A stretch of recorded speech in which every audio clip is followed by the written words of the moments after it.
Okay, so I'm very proud that we have John Hay here. He is a very well-known physicist, I think, and he's a member of the Royal Society in London, South Africa. South Africa, but is it not? I'm not also. It's a daughter. It's a daughter. Okay, and you know him all. I don't think I have to make much worse.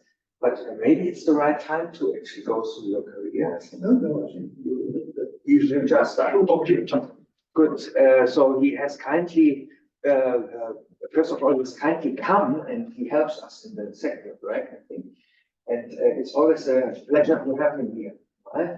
And now he's giving a talk on some subject that I'm very curious to hear about.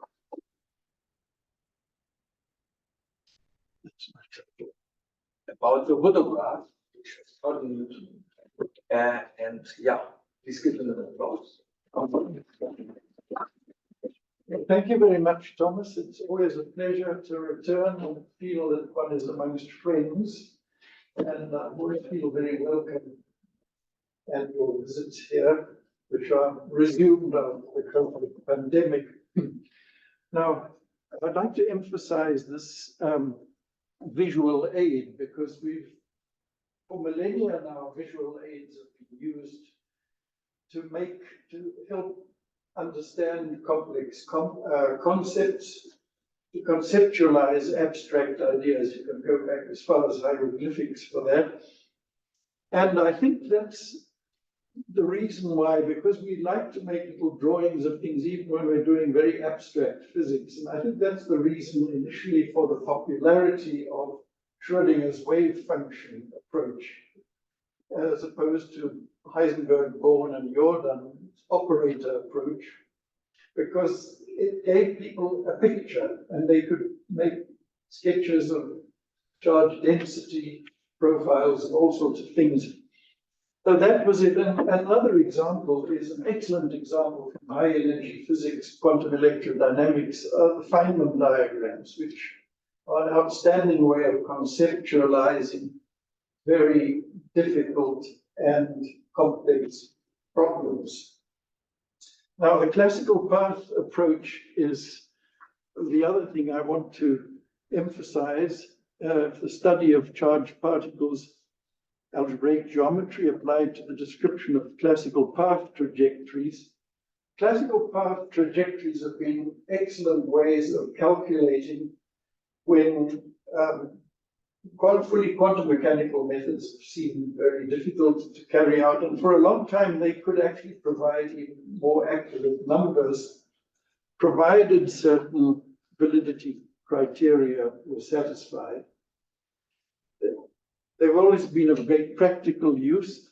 Now, the kind of treatment we're going to consider today is we have a scattering center, charged particles come in, or it could be any kind of interaction, where there's an interaction between a fixed center of force and incoming particles. And the interaction could be both attractive and repulsive. And we know how to do the transformations from the center of mass frame to the laboratory frame. I'll not discuss that. And therefore, we shall treat the scattering center, the center of force, as a fixed point.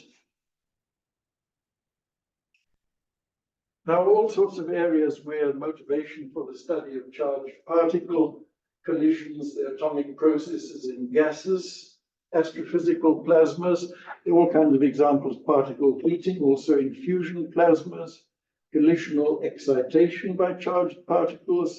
You could extend this list a long way.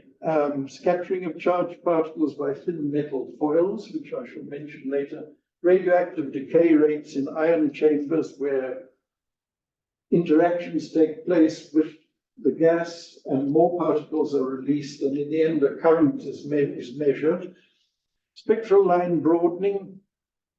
Here, Matthew knows about Hans Green's calculations using the classical path approach, particle collisions with radiating atoms, which broaden the line. You calculate the line width, you shorten the wave train, so therefore from Fourier analysis you broaden the spectrum.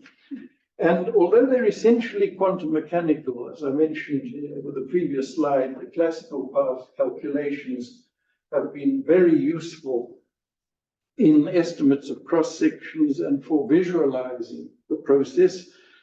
And what I shall be doing today is looking at the classical path description by a very perhaps unusual route. I think Thomas alluded to that with the word hodograph, by delving somewhat into history. Now, just to explain this, the word hodograph, hodos, the Greek word, means a path. And graphe is, that's a masculine noun, feminine noun. Graphe means a drawing. It's a drawing. A hodograph is a drawing of a path, but it's a very unusual one. Now, I don't know why the odometer in our cars is not called a hodometer, because this is a rough breathing. The H has been dropped for the cars. It's called an odometer. Now, here we have a trajectory, tangential. We point particles P is moving along this trajectory at a given instant. Tangent is the velocity direction. There's an acceleration and there's an origin. Now, the hodograph is unusual, is a different way of conceptualizing this, where we take the velocity vector, that becomes the coordinate vector in R prime. So this is a new drawing in which we take the velocity vector. Tangential to that is now the acceleration. So that's the path of the point P, you could say, in velocity space is the hodograph. And so the velocity in the hodograph is, in inverted commas there, is the acceleration in the actual motion. So it's a way of visualizing the process through the velocity. Yes, sir. Yes, I just wanted to understand. So the red. Yes, this is the path. And so this now here, the tangential path now this is the path of the velocity vector. That was the path of the radial coordinate. Yes. Yes. And now you look at the path of the velocity vector. So this is the velocity vector. It travels along here, P prime. So it's a path in velocity space. It's a path in velocity space, as mentioned, yes. So hodos is velocity. Well, hodos is a path, but it's a special kind. Now, is that hodos, the Greek? But it's rough breathing. H. You see, the H is the. You can either have rough breathing or smooth breathing. There's no H in the Greek alphabet. But there's a smooth sound. That's right. If you put that rough breathing sign with the omicron, it becomes an H in our alphabet. The accent or the. Yes. Can you just go back just to see that slide? Thank you. Okay, so there's a. Sorry. Thank you. There you are. You see, that's the. Yeah. That's the thing that tells. Name for that. Or little mark. Well, these enclitics are the general term. Enclitics. Enclitics, which are things that you add there. The various accents. Now, the originator was Sir William Rowan Hamilton, who, if you look into him, was really, I think, the most famous Irish mathematician and physicist. So he was not a mathematician alone, but a very good natural philosopher or physicist.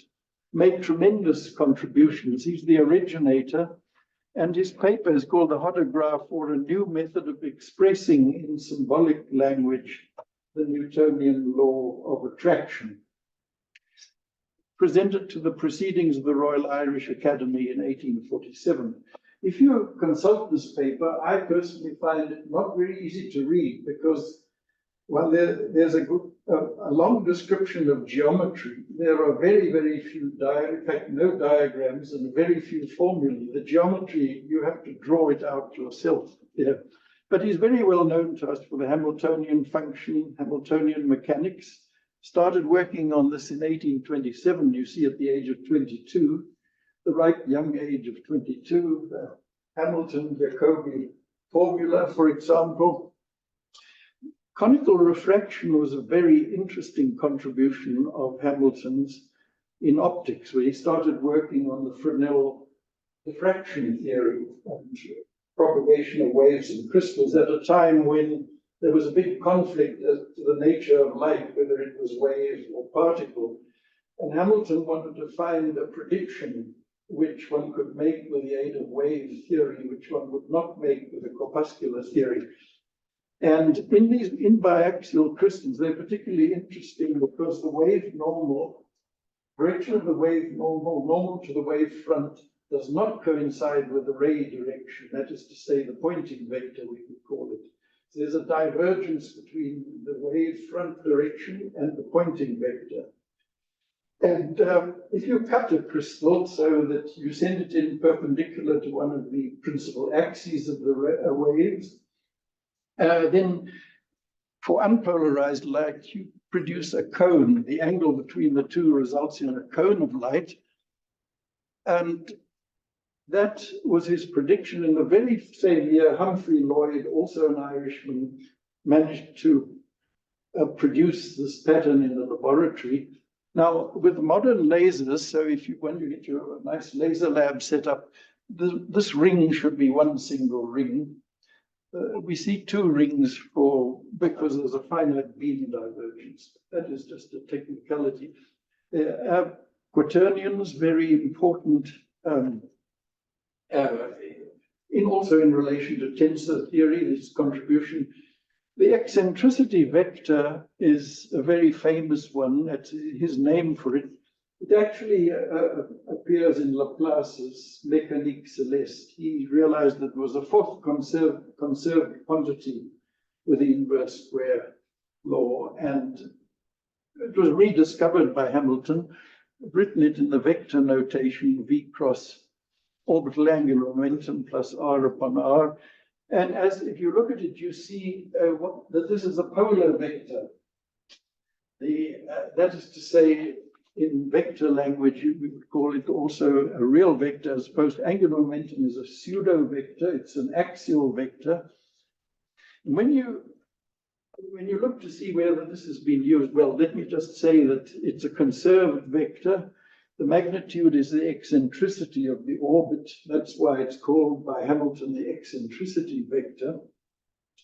But then it disappeared, and it was rediscovered and extensively used by Wilhelm Lenz, not your Emil Lenz, the Lenz's law of rushing, the German Wilhelm Lenz, in the old quantum theory, and extended very greatly by Pauli, who symmetrized this. You have to, when you do this in operator language, you have to symmetrize this expression. And Pauli found developed very important results through operator calculus already in 1926. Now, these are some of Hamilton's contributions. And the proceedings of the Royal Irish Academy, as I said, it's not the easiest paper to read. And the way it's written, it suggests to me that he spoke and there was somebody taking notes, and the notes were published. So William Hamilton made a communication respecting a new mode of geometrically conceiving and expressing in symbolical language the Newtonian law of attraction, the mathematical problem of determining the orbits and perturbations of bodies which are governed in their motions by that law. Now, one might ask, what was the basis of this?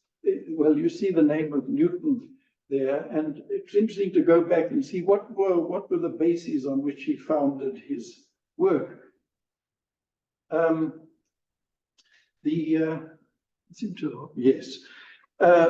There are, of course, the Kepler laws, well known for the inverse square law of force. Notably, the second law, of course, is conservation, represents conservation of angular momentum. The traditional way of writing the area swept out per unit time is half of this quantity h, which is angular momentum per unit mass. Newton provided the rigorous validation, and Newton took a route that we don't use in our teaching today. It's really the opposite to the way we teach. Robert Hooke, the curator of experiments at the newly formed Royal Society, had built a conical pendulum, and with the aid of that he could demonstrate elliptical orbits of the planets. But he was unsure about what the force law was and approached Newton. And Newton started with the idea that we have conic sections, so ellipses, parabola, hyperbole. What would the force law be? And that appears in his Principia Mathematica. And I just wanted to take two diagrams. By the way, I just mentioned my personal copy of the Principia was a discard from this library, so I'm really happy to have that. Squirreled away by help. A kind friend tipped me off that I could get a Principia. Now, these are two diagrams from the Principia. Newton, according to the great Indian astrophysicist Subramaniam Chandrasekhar, is very difficult to read for us today because his work is embedded in very advanced geometry. And if Chandrasekhar reckons that you need to know an enormous amount of geometrical theorems to follow Newton, we can believe it's not trivial. And you see the drawings here. For the elliptical orbit, the hyperbolic orbit, I've just reproduced these from Newton. Newton's approach then is, first of all, conservation of angular momentum is verified. Then he determines the centripetal acceleration and then the inverse square law of force. The calculus is very deeply embedded and almost hidden in Newton. That was one of the reasons for the controversies as to who had first discovered the calculus. Now, Newton deals fully with the force of attraction, but states the result only for the repulsive force. So he's concerned with planets and comets, attractive force law, and this is book one, Newton's book one of the Principia Mathematica. And if you look at section 3, proposition 12, problem 7, Thomas, take notes. You find that he states that the result can be worked out for the repulsive force, but he does not do that. That is not, Newton doesn't actually do that. It's a mere statement. And now when we look at this from today's point of view, we know that the deviations from conic section orbits, well, many body interactions, you don't get the conic sections, relativistic corrections, or any other force law. If you use any other power there, you will not get the conic section orbits. The relativistic case was made famous through Einstein's contribution of the calculation of the discrepancy. It's not the precession, of the perihelion, but the discrepancy in the precession. I've taken these numbers from the Wikipedia, the current Wikipedia. I just was interested to see at this point here, general relativity's contribution is less than 10%. The major planets important. But Simon Newcomb, already in 1883, he was a Canadian-born American astronomer who wrote that 43 arc seconds per century was the discrepancy. And there were attempts to even refine Einstein's calculation. This lens of Thirring precession is what's called frame dragging, and that is owing to the rotation, or say solar rotation mainly. It's a very tiny contribution, but the total predicted and the total observed, if these numbers in the Wikipedia are correct, leave a discrepancy of about 1.2 arc seconds per century.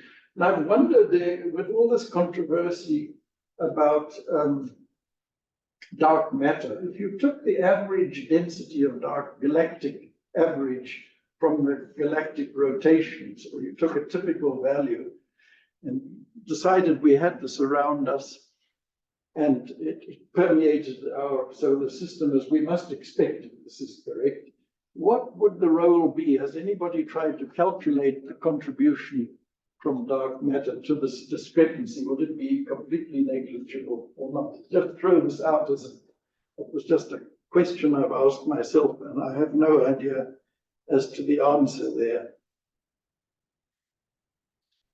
Additional types of motion. So we have the conic section orbits, but as I said, if you use any other force law, you get additional types of motion, which you will not see with the planets or the comets. Now, let's take the inverse cube force law. Well, that occurs if you have an iron permanent dipole interaction. Well, normally, let's say a plasma, atoms, of course, don't have permanent dipoles, but in an electric field in a plasma, the Stark states create a situation where the atoms could have the appearance of a permanent dipole moment. You can work out the parabolic states of the atom. And so this interaction here produces this interesting orbit calculation, and you can work out, let me just first define impact parameter. This rho everywhere in the today's talk will be called impact parameter. If the particle, there's the center of force, the particle enters from the right. If there were no interaction, it would pass by at this distance rho. That's the physical meaning of the impact parameter. This gives us the impact parameter in dimensionless units, which would give us the 360 degrees scattering angle. But orbiting starts, if the impact parameter is anywhere in between here, this the A here just means the constant you would use for the potential rather than the force. So within this range, you have orbiting. The particle could execute several orbits and then escape pass several times around the nucleus. And a very detailed discussion of this here. I just want to add, this was in context of plasma physics. And if you come sufficiently close, the particle doesn't escape at all. So it enters, it just spirals inwards. It'll spiral, and then it might hit or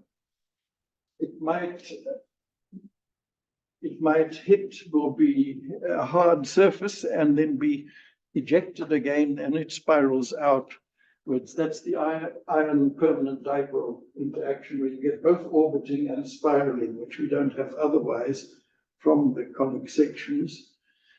Another case is the iron-induced dipole scattering. That's very important in plasma physics, where you heat atoms, very energetic ions heat atoms. They induce a dipole moment. This is actually much more important than the previous effect. And again, you get this beautiful spiraling taking place there. In another example here, again, the impact parameter.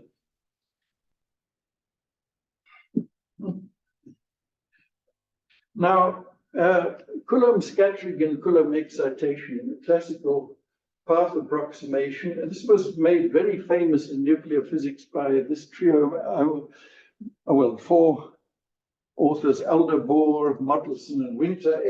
Argo Bohr is the son of the famous Niels Bohr. Method used for nuclear excitation by energetic particles, and spectral line broadening very much so. Now, in order to use this, we have to fulfill validity criteria. Now, the first, of course, is the impact parameter has to be much larger than the de Broglie wavelength. Then secondly, the uncertainty in the perturber energy has to be much less than the incident energy. So delta E, if that's a typical interaction time, h bar t to the -1, much less than E. You can estimate the interaction time by twice the impact parameter divided by the speed of the particle. Substitute into that, and then we arrive at that criterion. And then in addition, the uncertainty of the momentum of the wave packet has to be much smaller than the momentum. So the uncertainty in momentum of this order, much less than the momentum itself. The extent of the wave packet here, well, h bar upon mv then is much less than delta x. We see from there the extent of the wave packet, which is much less than the impact parameter. The impact parameter, of course, angular momentum in units of h bar can be expressed in this way. And so we come to the idea that the angular momentum in units of h bar must be much greater than 1. So the higher the angular momentum, the more accurate the classical path calculation turns out to be. That's a criterion to work through those there.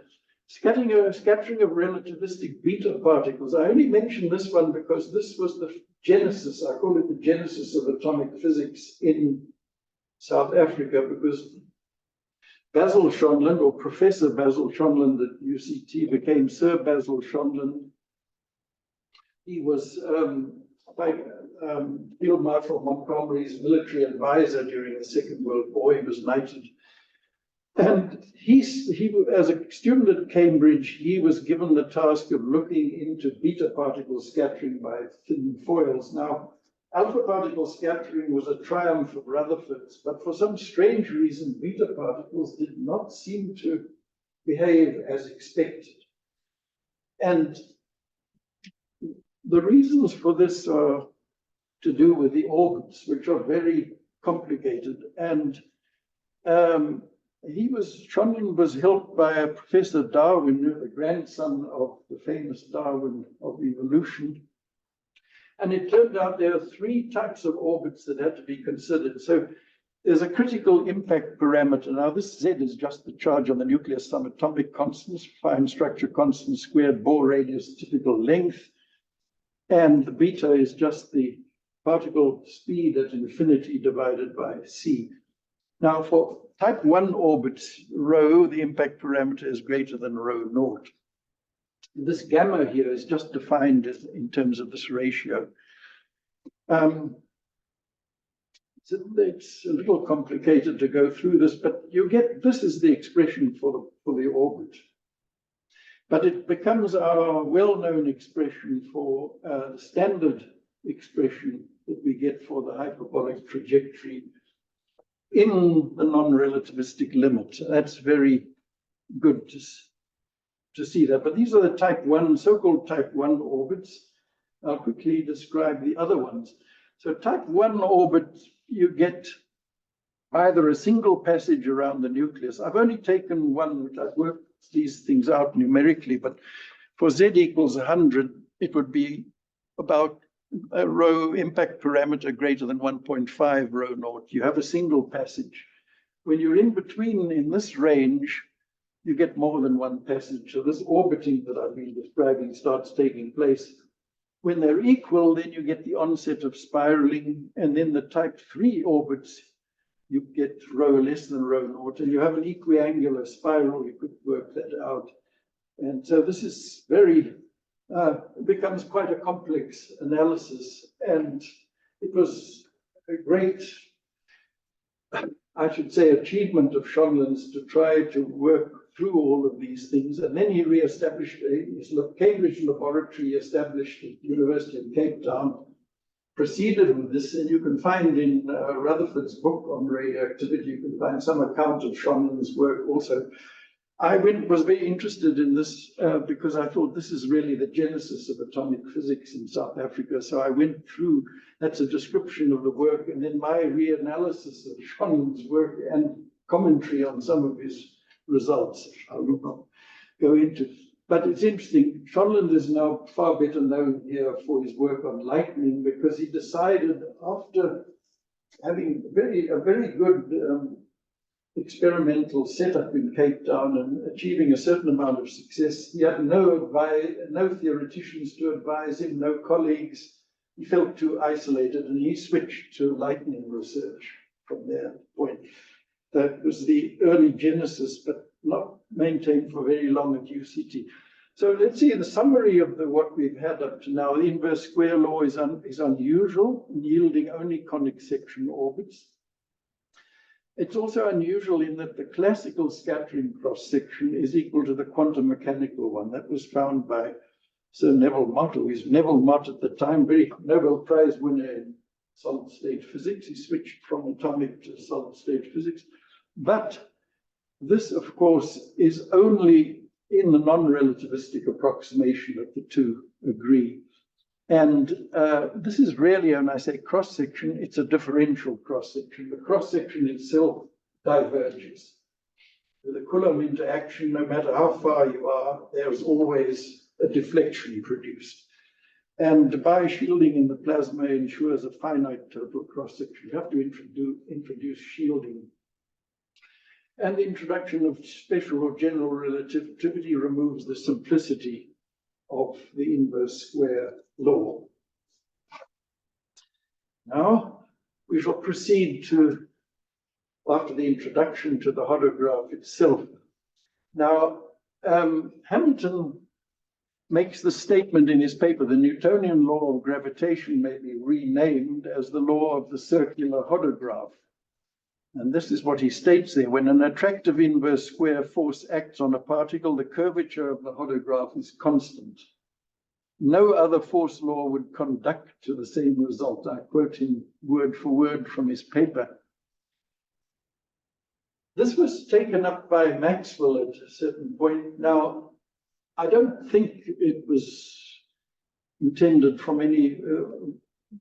Maxwell's interest was really in didactic, in teaching. He has a book called Matter and Motion, which I was very lucky to obtain a copy of. It was originally 1 shilling in price. And the purpose of this series of texts, Manuals of Elementary Science, was a text intended to introduce non-mathematical working people to the concepts of abstract mechanics. Now, what I'd like to show you on the next slide is what Maxwell expected non-mathematical working people to understand.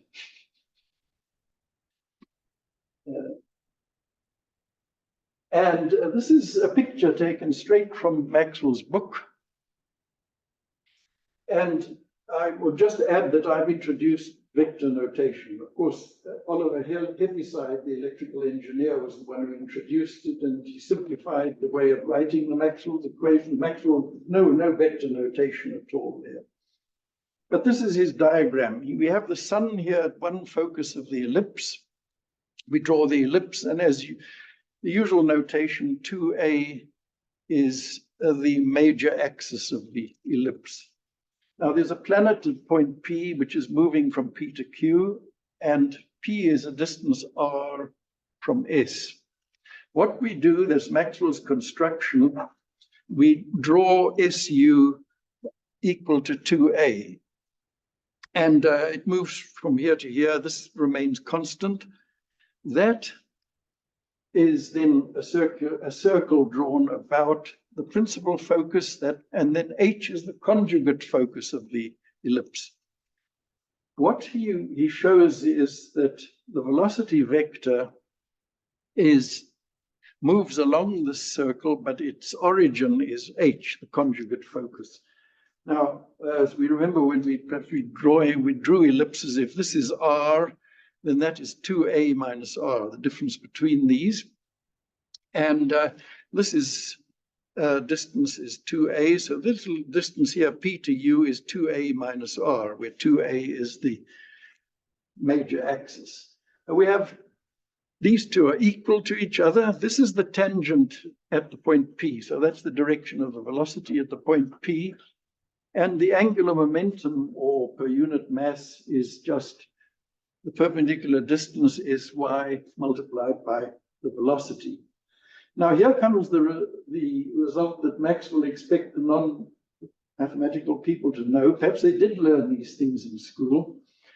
You drop two perpendiculars from the two foci, the conjugate focus and the principal focus, onto this line.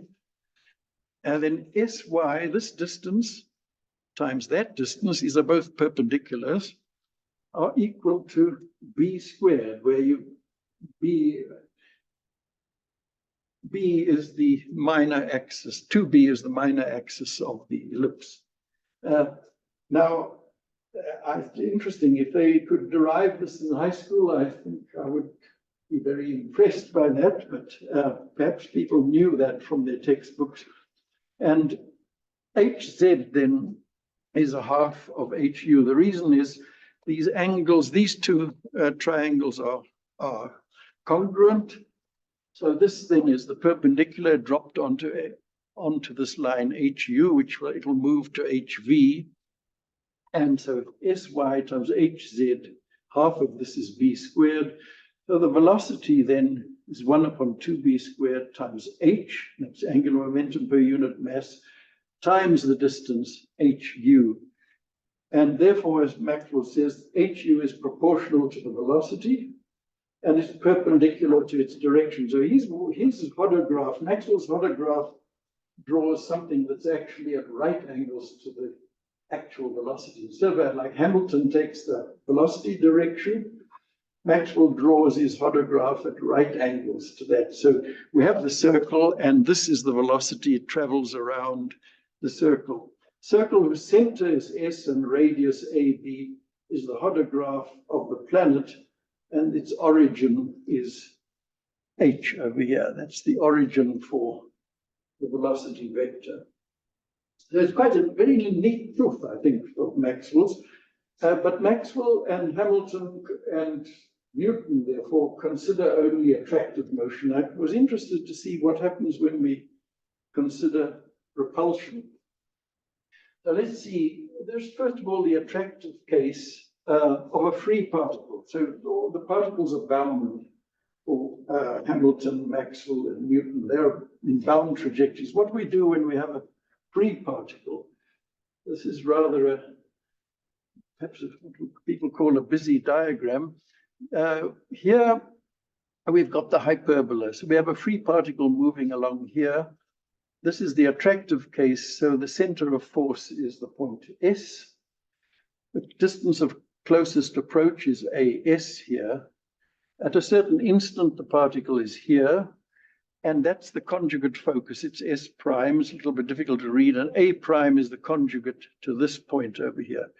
Now you can draw in the asymptotes. Phi, capital Phi upon 2 is a half of the angle between the two asymptotes. So here we have the hyperbola, the A and B then, meanings thereof.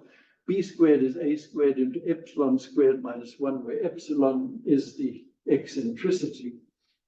So we've got OA here equal to OA prime, that's the A. And OS then is A times the eccentricity.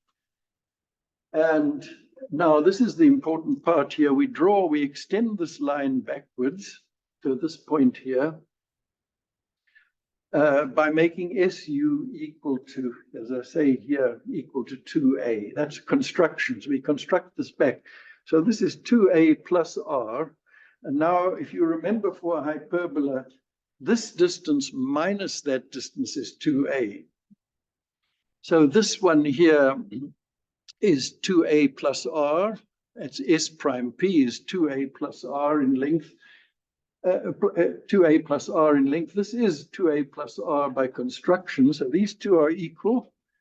These two little angles you will easily find to be equal. I've just introduced here the what's called the auxiliary angle. If you substitute into here, this is a very useful way of working with this auxiliary angle that fulfills the equation. You see that. The angle between the asymptotes, that's there. So we have then PU is R plus 2A. We said we substitute for the angles. These two angles are equal. These distances are equal. Now the two triangles are congruent. Oops, let me just turn. These two triangles are congruent to each other.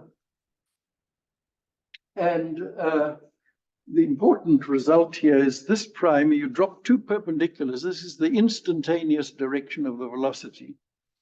S prime x1 multiplied by S times x2, the two perpendiculars, is equal to B squared. That is very analogous to the elliptical case, which I was quite interested to see. And the other point here is that because of the congruence of these two triangles, these big triangles, S prime x1 is equal to x1 times u. Now, the angular momentum then per unit mass is S times Sx2 times the velocity. And now you just substitute in and you bring in the factor of 2. You do the vectors correctly. You find the velocity is 1 upon 2b squared S prime u, so this distance times h. So S prime u has S prime to u is proportional to the velocity. So it moves around. This is a circular motion about S, but the magnitude of the velocity is S prime u. So it's proportional to the velocity perpendicular to its direction. And you see the hodograph lies on a circle with center S and radius SU. So there's the center, the radius is this, and this vector moves round the circle. But I'd like to emphasize lies on the circle. It is not the circle itself. That's the very important distinction between the bound case and the free case. I'll try to explain that. You somehow lost me. Where's the hodograph? Can you show me? Oh, yes, I'll show you now. There. Now, I've taken one example where this hodograph intersects with the origin, but that's because of the special choice of eccentricity, and the angle is 60 degrees is the half angle there.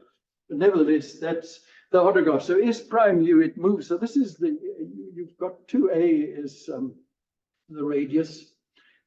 You draw it, and the velocity vector, this moves around, this gives you the magnitude of the velocity. It moves around as the particle. So here's, let's say the particle is P is here, then you connect from S prime to this point here. And as it moves, Going through the circle. yes, it goes around the circle. So you see at the point of closest approach here, it's pointing here, it's the maximum value of the velocity, yes. But this is the important thing. I've got a ruler here, I mustn't touch it. It is not the full circle, because ultimately this R at infinity in either direction should be parallel to one of these asymptotes. So it should be that way or parallel to the other asymptote. And that means that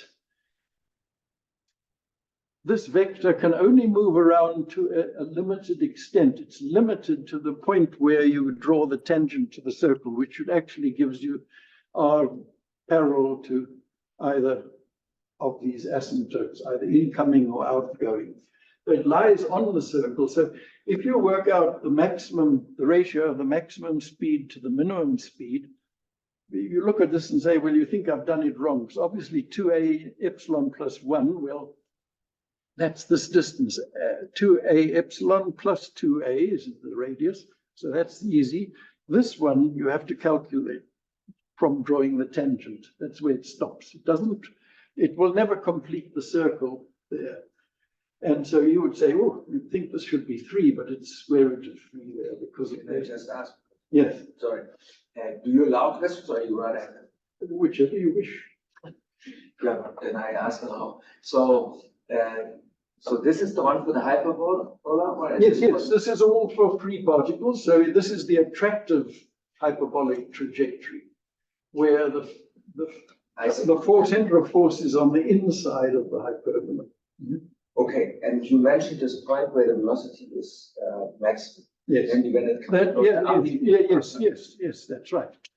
This is a point of closest approach, of course, in the attractive case. Yes, and where does it get slowest, or can you?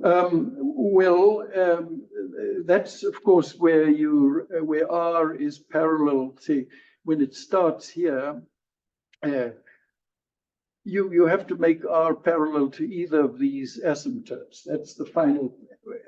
R at infinity is parallel to these asymptotes. So that's where you draw the asymptotic. Yeah, that's right. That's right. So you draw the two tangents, and then you see that. So it's moving around part of the circle. Now, Oh, that's what. and then now this is the repulsive inverse square law of force. Here again, we have now in this case point P is measured from the conjugate focus, let's call it. Here's the hyperbolic trajectory. And it's a distance r. And in this case, we redo the construction. So S prime U here, in this case, S prime U is this distance, it's 2a. You'd construct it equal to, as with all the other constructions, that distance is a, this distance is a, you make that 2a. So PU, this distance here is r minus 2a. And because of the difference between these, this is also r minus 2a here. So these two triangles here are, these two triangles are congruent because these two angles also you find are equal.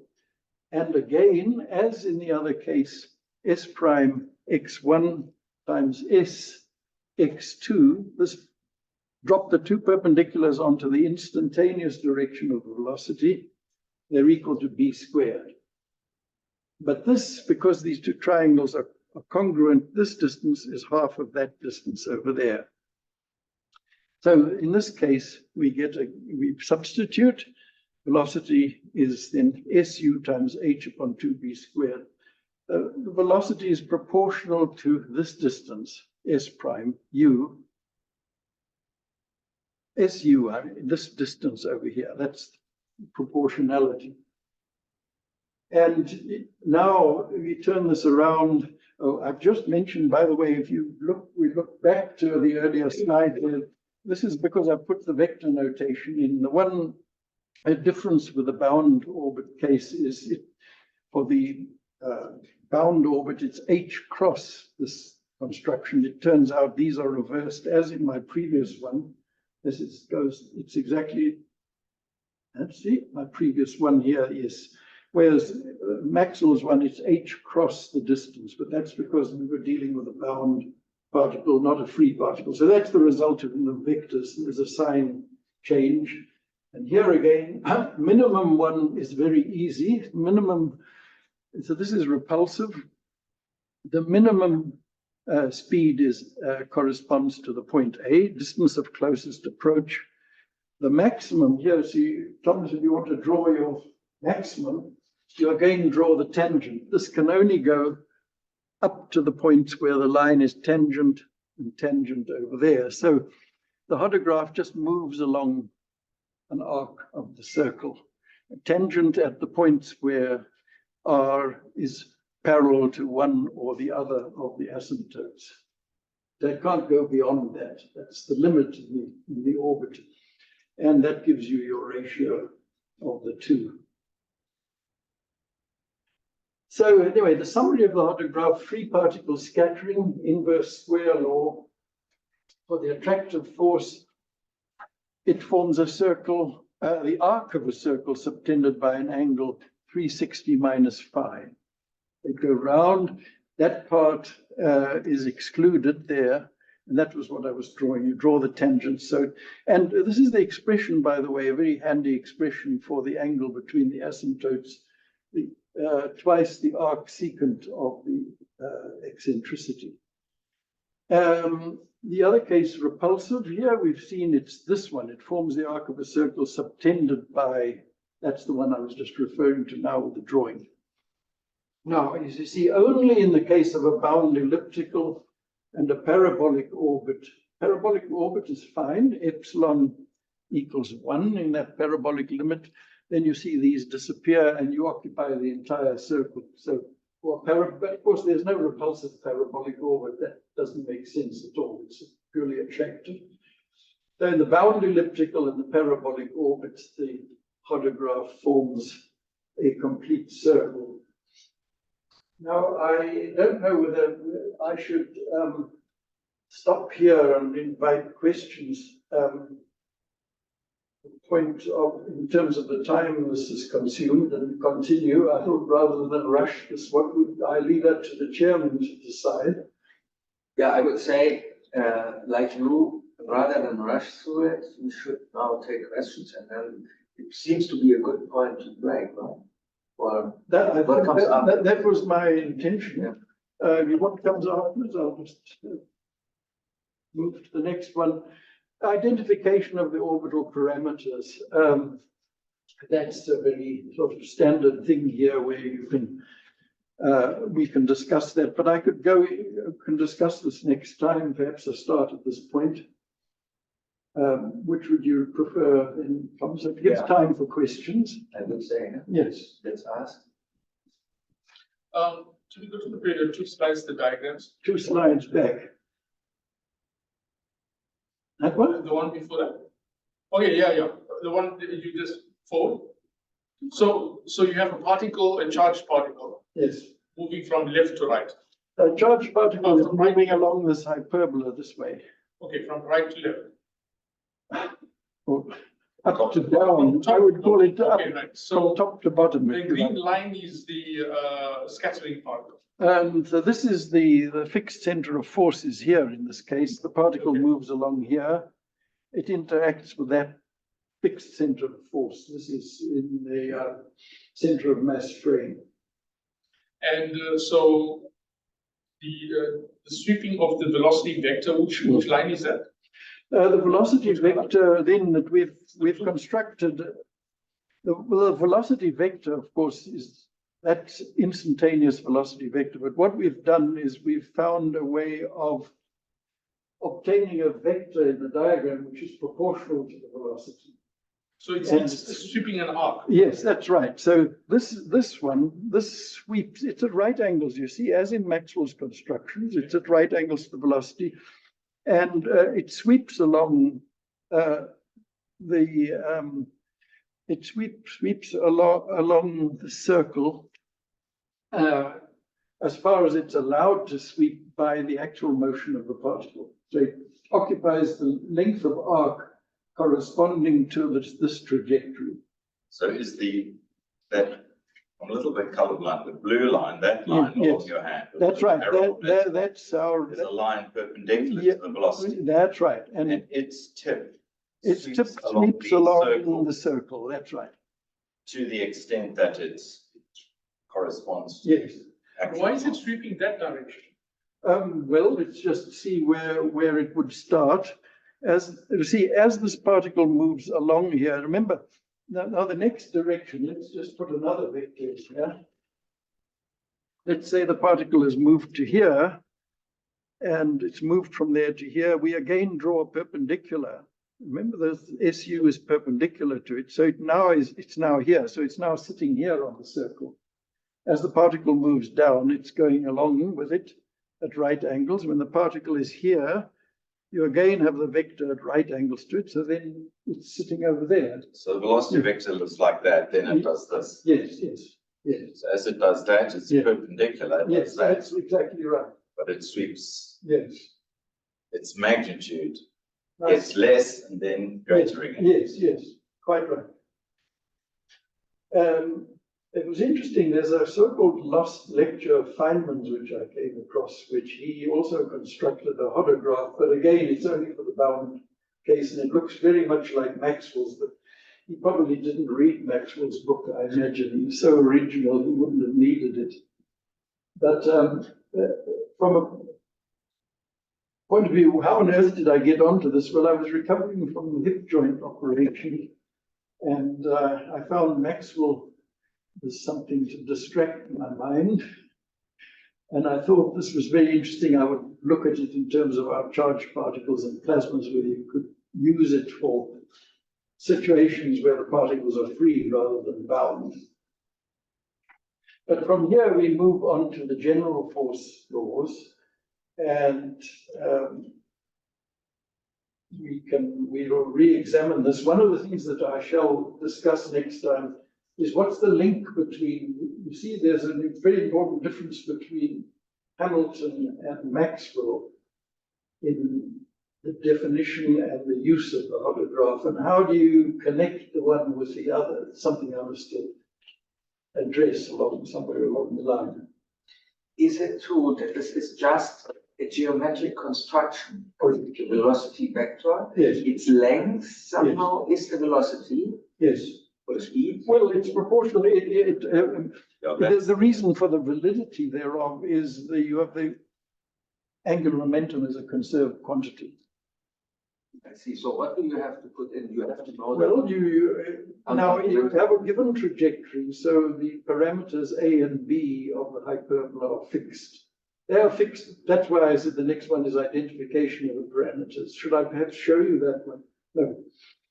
The A and the B are known. This is a particular trajectory because you have the particular energy, angular momentum, and so on. You then determine the parameters, eccentricity. So you know these properties of the hyperbola, they're known. But the key result is this very interesting result here, which I must admit I had never learned in school geometry. And I don't know, I was full of admiration for the non-mathematical working people who may have known this. Well, I'm pleased you provided us with something to talk about with working non-mathematical people in Durban. Yes. But I might start with the non-working mathematical people and see how they do. Aren't we considering to make the physics too less mathematical? Yeah, I think this would be a good start. Now, the other diagram, Yeah. where you had the spiraling thing. Oh, yes, let's go back. Back. So, I'm a bit confused. Is this, Now look at which spiral you'd like. This yeah, here? the one before that? There's a loop. It does a loop, yeah. Oh, yes, yes. Loop. Not this one, but one where it comes out again. Even that, Yes, yes. yeah. Now that suffers a hardcore collision. The only reason was it wouldn't, it's, So this is, those curves are position.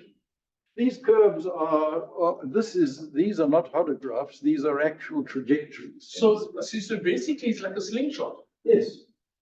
Yes. But it doesn't actually touch that point in the center. Just Well, if you're too close there, this particle won't escape. if you had It will interact, it will collide with it, and of course, no atom is a point. And again, if it's one nucleus, no nucleus is a point. then wouldn't it shoot up in some other direction? Well, I've assumed angle of incidence equals angle of reflection, just argued to do this calculation and make. So, okay, so this is a bouncing, this is a repulsion. That's right. It's attracted and eventually hits a hard So core. is this experimentally verified? This thing actually is captured, or is this a mathematical? Well, the iron permanent dipole interaction is, of course, a real interaction. Atoms are heated through this and through the induced dipole mechanism. Now, the background to this was plasma physics. For many years, we had from Durban a German-South African scientific collaboration program based at Tokamak, one of the Tokamaks in Germany, a town called Jülich. And our job here in Durban was to provide spectroscopic information. And now the spectra there are all very much broadened by the very strong magnetic field. They're stronger than a Tesla. So this is actually far stronger than the Stark effect. Those low concentration plasmas of high magnetic field. And our spectrometers and so on, and calculations, measurements we did were all part of this program. And we produced 5 technical reports. I've sent them all to Greifswald now, where they're doing where they have a totally different experiment, because unfortunately our original one is closed in Germany. But in any case, what we discovered is, now this is a long story, and I don't know how much patience you have. I'll try and make it shorter. Normally, when we looked at the spectra of atomic spectra from the Tokamak, we were very surprised because we found we had to do very complicated Zeeman calculations. And the reason I'm interested, these magnetic fields are so strong that the spherical symmetry of the atom no longer holds. The J vector doesn't commute with H anymore, so you get the forbidden components coming in, the delta J unequal to 1 or 0. They're advanced, very calculations have to be done very carefully. It's called Paschen-Bach, but it's incomplete. The complete one is easy to do, and the simple one is easy, but in between is challenging. Yeah.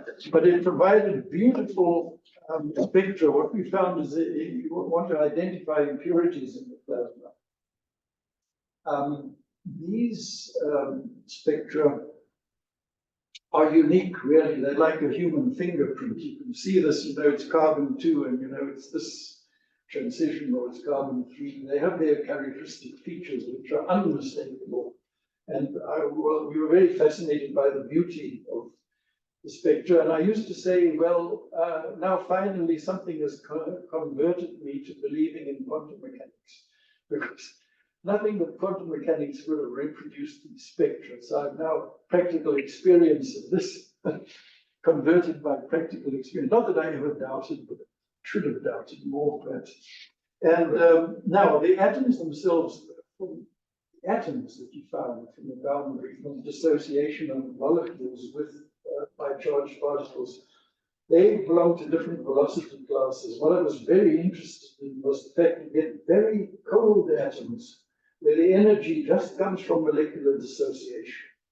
And if you find atoms in a tokamak where the central temperature is millions of degrees, and you find these atoms have energies of 0.2 electron volt, and you think it's like discovering ice on the surface of the sun. It's very interesting. And so we found different velocity classes, but then we found these atoms get heated, and the question is, what are the mechanisms? We were very interested in trying to be able to work out the extent to which atoms could be heated and how effectively, and that's how we started. We were interested in these permanent dipole and induced dipole interactions with the heated, with the ions. So where does the carbon come from? Oh, the carbon, oh, well, that's a very common impurity produced by the surfaces of the surface. And if you want to avoid that, you have to use special material. You could use boron as a coat the surfaces with boron. But carbon is very prevalent. But even in boron, there is always an impurity. Carbon. Well, that's interesting. So it's, and these are very useful impurities to work with. I would say, let's thank the speaker again. So one more question, John. So in Rutherford's sketching experiments, he didn't take this into account. No, but he's very, you see, the thing is that his alpha particles are not, can be treated non-relativistically very well. When Chandler starts working there with Crowther and other people, and using similar energies, the electrons are relativistic. And that means they have a very... You mean electrons as a sketching particle? Yes, yes. So they're using similar energies, but the result, you cannot use the pure classical mechanics. They found that the Rutherford scattering formula fails completely, and what was the explanation for this?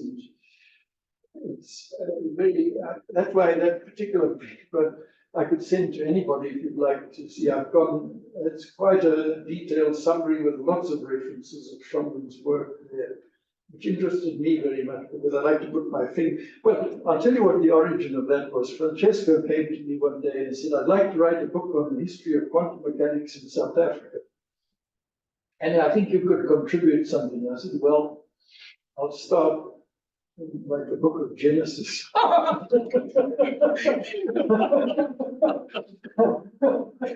But now I passed my chapter on to Francesco, but that book is I've never received. It's very small. But I'm happy to let anybody have the copy who would wish for a copy thereof. Yeah, I think it would be nice to hear more about your former calculations. I mean, your expertise in this. Well, I did give a colloquium about that Sure, years ago and what's on. I know, but so great. I had to move on because I wasn't connected with any Only if you're interested. And for those. But I can show you reports from the stellarator in Greifswald, where these are now used for the analysis of their spectra. So I was very happy to be of some use in guiding them, people working on this thing, and they've taken over our software and used it. There are either two ways. You either belong to a very expensive organization called Atomic Data and Structure, which charges you a fortune and it's a black box, and they'll analyze everything for you, or friends obtained our software, our programs, and they understood what they're doing with it.